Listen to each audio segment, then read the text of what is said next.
بسم اللہ الرحمن الرحیم، الصلاۃ والسلام علیک یا رسول اللہ وعلی آلک وصحابک یا حبیب اللہ۔ دنیا کی کم آبادی اور کمزور قومیں یہ یہودیوں کے مفاد میں ہے، یعنی وہ اسی تگودو میں لگے رہتے ہیں کہ کسی طریقے سے دنیا کی آبادی کو کم کیا جائے تاکہ زیادہ سے زیادہ وسائل ہمارے کنٹرول میں رہیں اور قومیں آپس میں لڑتی جھگڑتی رہیں اور ہم سودی نظام کے ذریعے ان کے اوپر قابض رہیں۔ یہ ان کا خیال ہے اور اسی کے اوپر وہ گامزن ہیں۔ وہ منصوبہ بندی کے طریقہ کار کہ بچے کم ہونے چاہیے، یہ ہونا چاہیے، عورتوں کو کام کرنا چاہیے، مردوں عورتوں دونوں کو کام کرنا چاہیے، یہ ان کے مقاصد ہیں۔ پھر وہ خاندانی یعنی جب عورتیں بھی کام کریں گی، مرد بھی کام کریں گے تو پھر خاندانی سسٹم ٹوٹ جائے گا، گھر ٹوٹ جائیں گی۔ یہ انہی باتوں کے اندر وہ لگے رہتے ہیں۔ دوسرا، وہ جیسے مغرب کے اندر ہے، حریت کے نام پہ، آزادی کے نام پہ عورتوں کے انہوں نے شارٹ لباس کر دیے ہیں، کم لباس کر دیے ہیں۔ اس کا نقصان کیا ہوتا ہے؟ دیکھیں، عورت جو ہے یہ معاشرے کی استاد ہے۔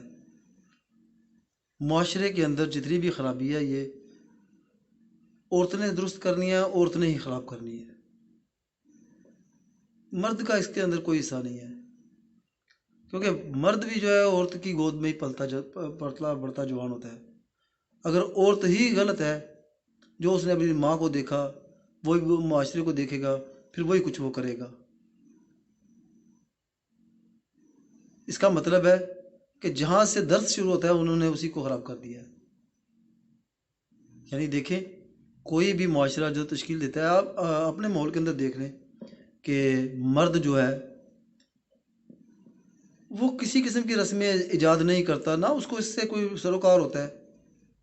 یہ مہندی کی رسمیں، تیل کی رسمیں، چاول پھینکنے کی رسمیں اور روز نئی رسمیں جو شادی کے اوپر آتی ہیں یہ عورتیں کرتی ہیں۔ میری بات بیٹا یہ سمجھنے کی والی بات ہے۔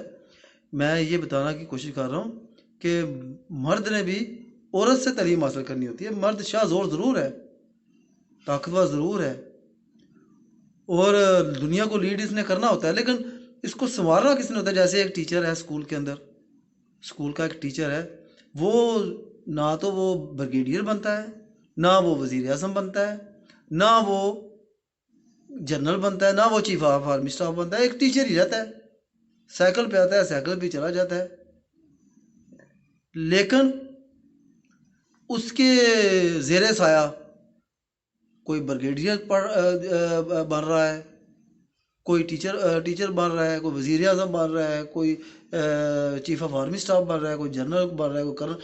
اسی کی تعلیم سے ہے نا، ترتیب سے ہے، تعلیم سے ہے۔ بذات خود وہ کچھ نہیں ہے نظر آتا۔ عورت بھی ایسے ہی ہے کہ عورت کے زیر سایہ، اگر عورت درست ہے، عورت کے زیر سایہ یہ سارا معاشرہ چلتا ہے۔ تو انہوں نے کیا کیا ہے کہ عورت کو ہی ننگا کر دیا ہے، اور حدیث مبارکہ بھی ہے کہ آخر زمانے میں عورتیں لباس ایسا پہنیں گی جو پہنے ہوئے بھی ننگی نظر آئیں گی۔ یہ قیامت کے نشانی میں سے ایک نشانی ہے۔ تو ایسے ہو رہا ہے، نظر آ رہا ہے۔ صرف پاکستان جو بچا ہوا ہے، یہ چند ممالک بچے ہوئے ہیں، باقی پوری دنیا میں اوورآل ہو رہا ہے۔ انڈیا کے اندر بھی یہی صورتحال ہے۔